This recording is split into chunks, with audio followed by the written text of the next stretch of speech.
अस्सलाम वालेकुम दोस्तों, मैं चौधरी अब्दुल हादी आज आपको बताऊंगा फोर्सेज प्रोजेक्ट के बारे में। ये बताने से पहले कि इसके अंदर कितना मुनाफा और कितना प्रॉफिट है, उससे पहले मैं आपको ये बताऊंगा कि ये अगर दीनी लिहाज से इसको देखा जाए तो ये कारोबार करना कैसा है, और अगर दुनियावी लिहाज से भी देखा जाए तो इसमें कितने फ़ायदे हैं। तो सबसे पहली बात करेंगे कि फोर्सेज प्रोजेक्ट दीनी लिहाज से भी किसी तरह से भी इसमें हराम का शुबा नहीं है। जितना भी आपको प्रॉफिट आएगा वो हराम के दायरे के अंदर नहीं आता, वो बिल्कुल लीगल है और बिल्कुल जायज़ है। यानी फोर्सेज प्रोजेक्ट के बारे में उलमा का भी यही कहना है कि इसको इस्तेमाल करना या इसके ज़रिए प्रॉफिट कमाना, इसके ज़रिए मुनाफा कमाना, ये बिल्कुल जायज़ है। क्योंकि दूसरी चीज़ इसमें यह है कि इसमें किसी तरह का सूद नहीं है, किसी तरह का धोखा, फ्रॉड कुछ भी नहीं है, इसलिए इसको करना बिल्कुल जायज़ है। और इसके ज़रिए जितना भी आपको प्रॉफिट आता है वो बिल्कुल जायज़ है, वो बिल्कुल भी हराम नहीं है। और अगर इसको देखा जाए दुनियावी लिहाज से तो फोर्सेज प्रोजेक्ट के ऊपर काम करना आपके लिए क्यों ज़्यादा मुनाफे बख्श और क्यों फ़ायदेमंद है, उसकी सबसे बड़ी वजह यह है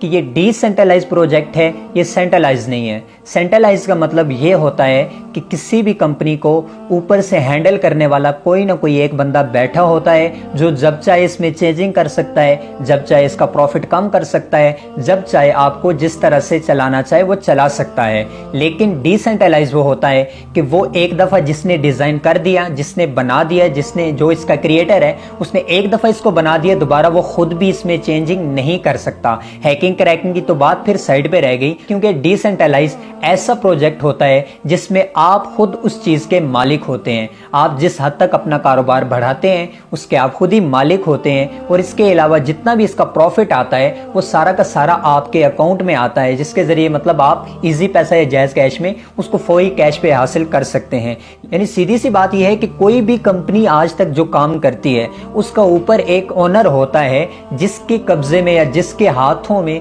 जितने भी वर्कर होते हैं वो उसके हाथों में होते हैं। यानी वो जब चाहे तो उनका प्रॉफिट कम कर सकता है, जब चाहे उनको अपनी तरीके से चला सकता है। लेकिन जो डिसेंट्रलाइज सिस्टम होता है वो बिल्कुल किसी ओनर के तहत नहीं होता, वो किसी भी बंदे के तहत नहीं होता। उसमें जितने भी उसूल या जितने भी आप रूल्स कह लें पहले से जो क्रिएट किए होते हैं उन्हीं हद तक रहते हैं, उसके बाद किसी तरह की भी चेंजिंग नहीं की जा सकती है। तो इसलिए सबसे बड़ी बात तो इसमें यह है कि इसमें कोई चेंजिंग नहीं हो सकती है कि आप कहें कि हमारी कंपनी पैसा लेके भाग गई या फिर हमारा बंदा जो था वो पैसे लेके भाग गया, ऐसा तो कोई इसमें इशू है नहीं है। अगली बात करते हैं कि इसमें किसी तरह का भी धोखा और फ्रॉड नहीं है, क्योंकि जो प्रोजेक्ट पूरी दुनिया में काम कर रहा है, सिर्फ पाकिस्तान के अंदर मौजूद नहीं है बल्कि पूरी दुनिया के अंदर काम कर रहा है, और ये पूरी दुनिया के अंदर